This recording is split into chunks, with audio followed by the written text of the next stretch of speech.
Hello, and welcome to the Throne Bones MMA podcast. It is a sunny afternoon in Calgary, Alberta, and I'm your host, Adam Gerber, and we're going to be running through the fights this week.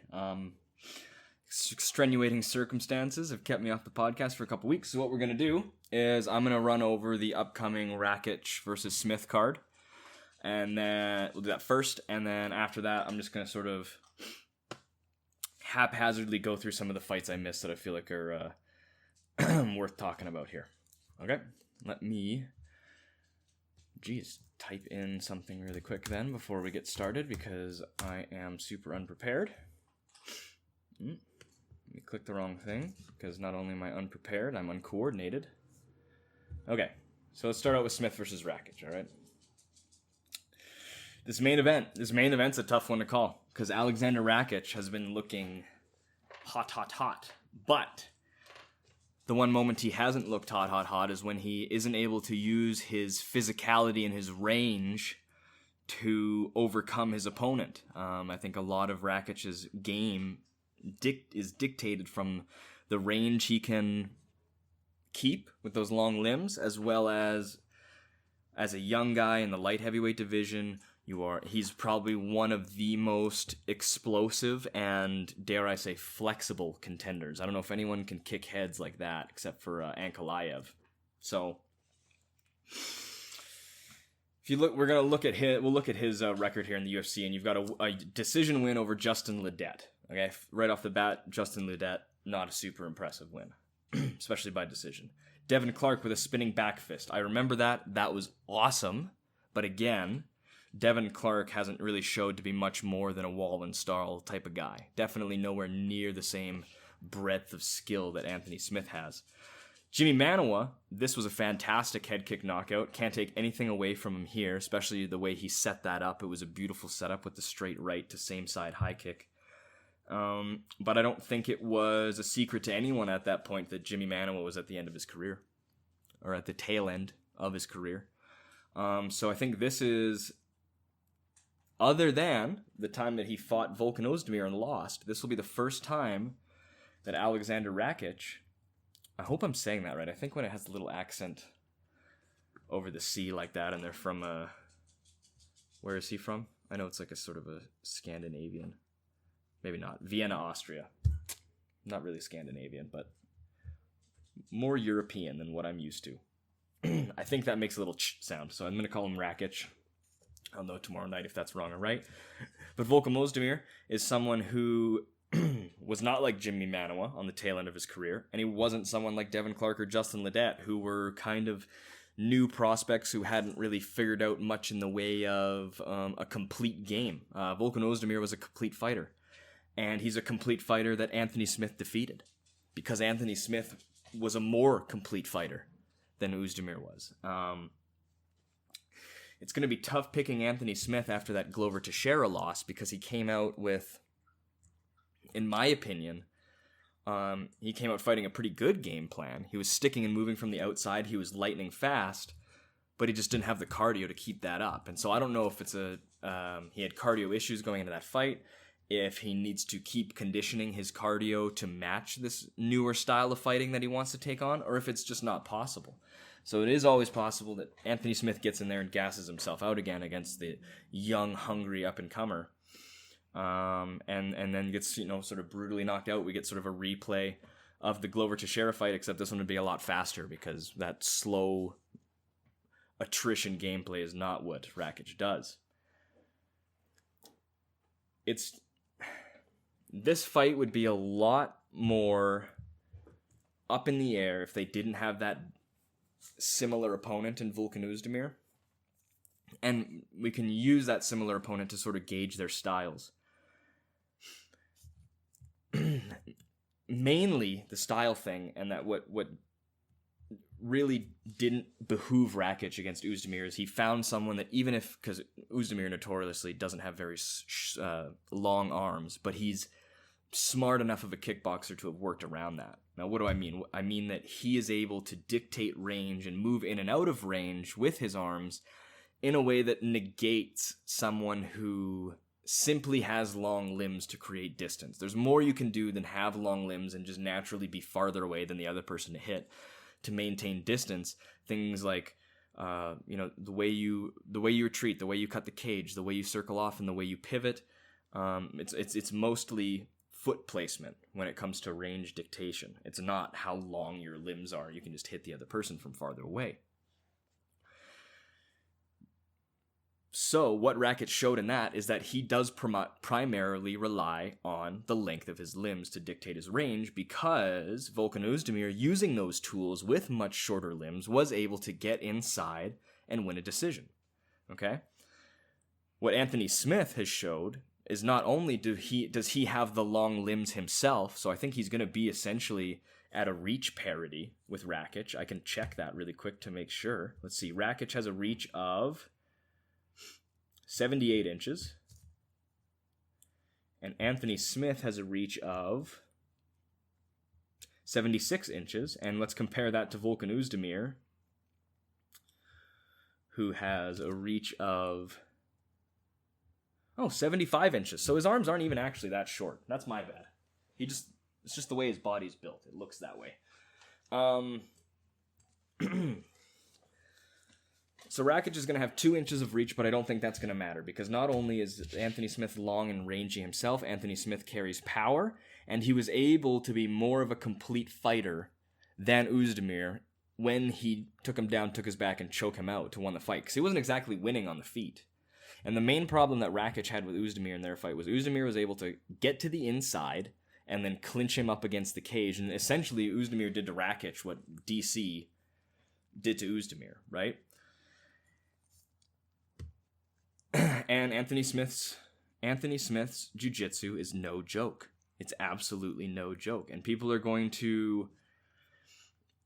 He's a huge underdog in this fight, obviously, because he took that beating against Glover Teixeira in his last fight. But you're telling me that someone who has submitted and rear naked choked Volkan Oezdemir and Alexander Gustafsson, you're telling me that they're going to have trouble grappling with Rakic? The real question is going to be whether or not he tries to grapple or if he tries to strike with Rakic. Because though I think it'll start even, I think Rakic has the kickboxing credentials that the longer that stays on the feet and the longer that stays at range, he's going to pick apart Smith little by little.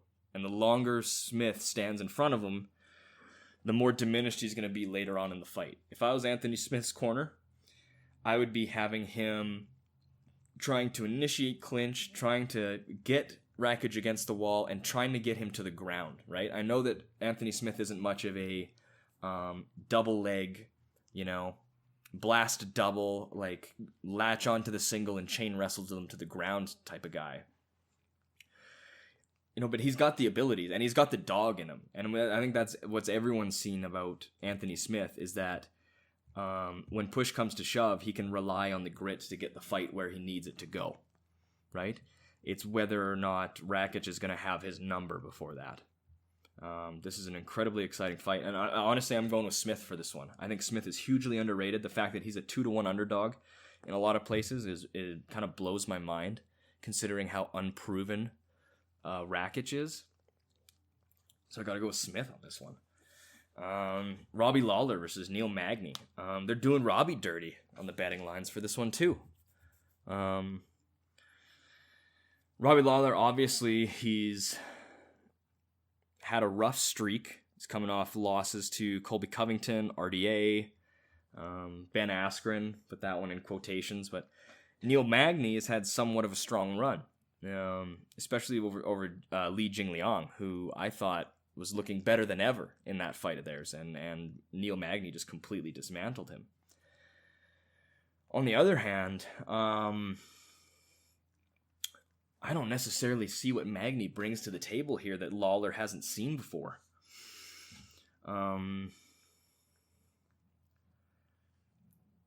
It's like it's really going to rely on is Robbie old enough that his cardio's shot? Is Robbie shot here? Because God, in his heyday, Robbie should be able to just absolutely kick through Magny. Like the way when Magny fought RDA, the way RDA just kicked his legs out from underneath him and submitted him immediately.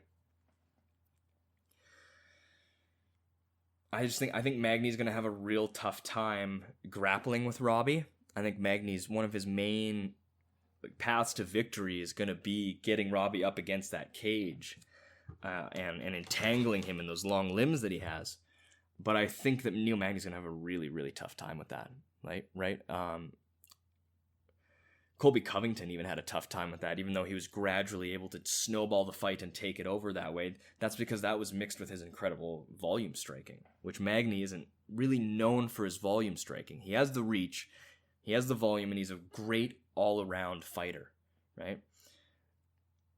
But this fight, to me, comes down to, does he have the grappling acumen to take Robbie down and submit him? I don't think so. Does he have the power to put Robbie out? I also don't think so.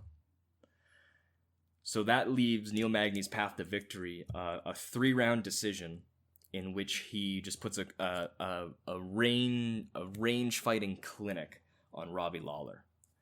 Because I really think it, and again, we could see that Robbie Lawler from the Colby Covington fight come back, the one who's not going to throw any shots, hesitant as all hell, and has trouble committing, really. Oh man, these are weird fights, because if it wasn't for the outside, especially with Smith and with Lawler, if it wasn't for this outside psychology playing in of the skids that they're on, the losses they've took recently, and how that's affecting not only the public's perception of them, but their perception of themselves, and how that's going to shake them going into this fight. Because some fighters, when they feel like there's a lot onto the line, they do better, and some fighters, when they feel like there's not a lot on the line, they do better. And Anthony Smith, to me, is someone who, when there's not a lot on the line, they do better. And when there's a lot on the line, they seem to freeze up. Robbie Lawler is the opposite to me. He seems to thrive for me when there's a lot on the line, and when he feels like the moment isn't exactly at the peak that it could be, right? There's a huge difference to being between going 5th round Lawler against Carlos Condit for the World Championship and having to go 3rd round Lawler against Neil Magny after you're down 2 rounds. Oh, these are tough fights to call, and I was pretty sure I knew what I was going to make as a parlay this week, and I'm sort of talking myself out of these picks. Yeah, I'm still gonna have to go with Robbie, because you've seen Neil Magny take out people with power, and you've seen Neil Magny take out people with incredible technical acumen.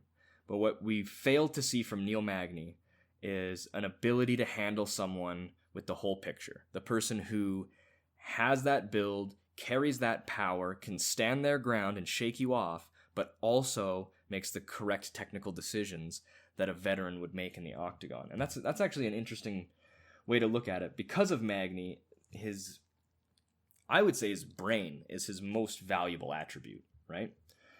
And he usually wins, by outsmarting his opponents and fighting a better game plan than they do, right? And to me, the biggest things that line up against Magny as far as what he's going to be able to do to Robbie Lawler is the Rafael dos Anjos fight, and especially the Santiago Ponzinibbio fight. Okay? But again, what did Santiago Ponzinibbio do? He came in and he kicked Magny's leg until he couldn't walk and then knocked him out. Robbie Lawler's not exactly known for disabling people with leg kicks. Gosh, this is a tough one. I'm going Robbie Lawler, but that might just be because that's where my heart is. That just might be because he's my boy. I thought I had a much better technical analysis of this evaluation to justify me picking Robbie, but I really don't.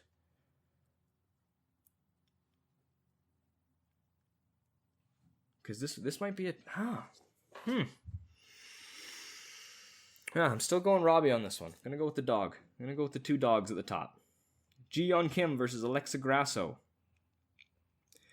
Ji-Yeon Kim's looked really good, but Alexa Grasso has absolutely stepped into her own lately, physically and technically.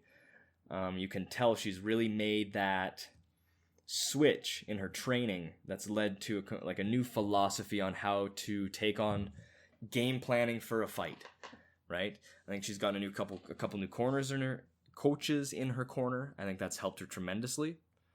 And I honestly thought that she did enough to win that fight against Carla Esparza. I don't know, it's tough when you watch so many of these, you forget your opinion on all these fights. But I'm fairly certain when I watched that, I felt like Alexa Grasso could have taken it. I would have to watch that again, because she might have just gotten dominated in the wrestling. But I don't think she did. I really don't think she did. I think she landed really good shots in that fight, but I could just be misremembering. Anyway, Jeon Kim is definitely not going to wrestle her to death. I've got Alexa Grasso by this one. I think she's going to take it by decision.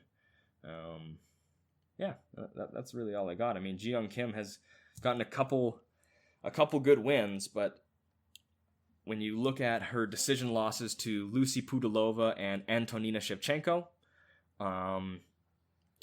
Alexa Grasso is absolutely going to be able to put that sort of pressure on her and strike with her the way they did.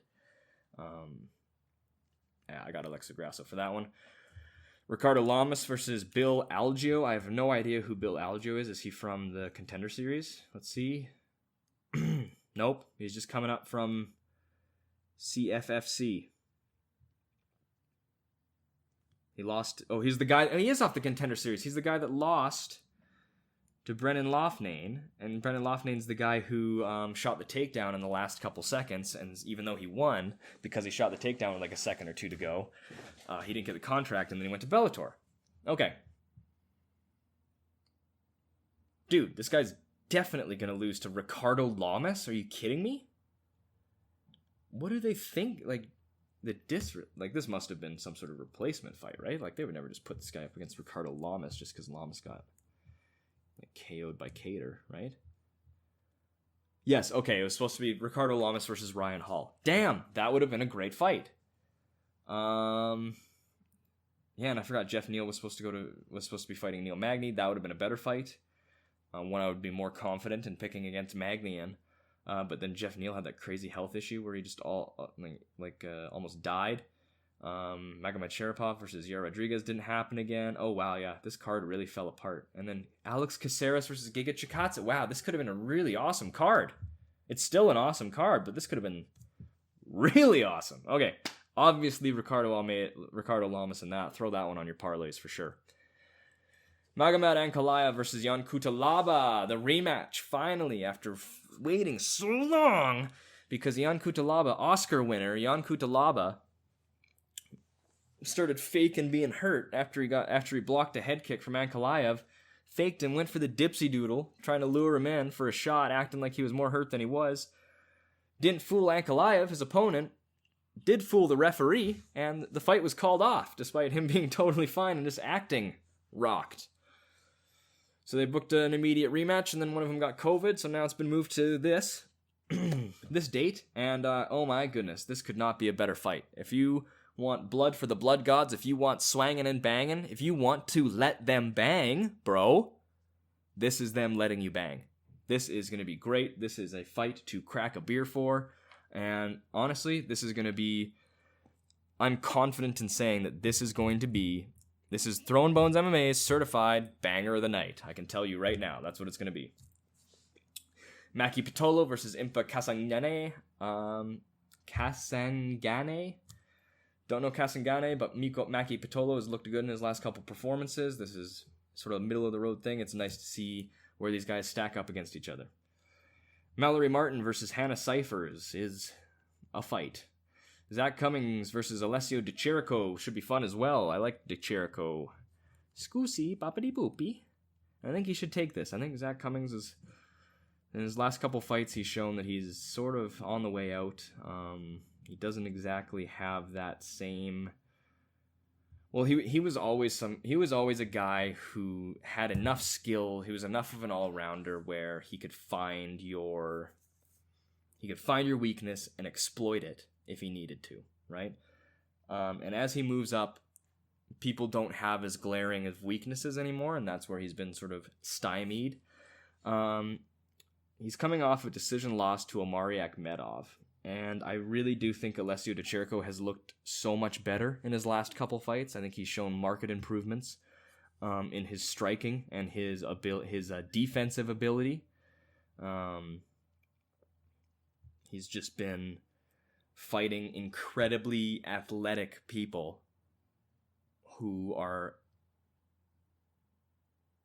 honestly like just barely beating him. Like especially that Muradov decision. Oh, sorry, excuse me. Like these are really close fights, and what Zach Cummings hasn't been having lately is close fights. So that's how I judge that one. Again, these guys are. This is kind of like this is lower down on the card. I wouldn't put money on this one. Yeah, tough decision. I don't know. It'll be a good fight. That's all I can really predict. Oh, went too far back. There we go. Then we got Emily Whitmire versus Polyana Viana. I think Emily Whitmire is going to take this one. I think she's much better than her record suggests, and I would go so far as to say Whitmire by submission on this one. And then we got Sean Braden versus Christian Aguilera. How is that guy's name? Not Christina Aguilera. But Sean Brady, I think, is going to take this one handily. Christian Aguilera looked like fine in his last fight, but Sean Brady has gone on an absolute tear lately.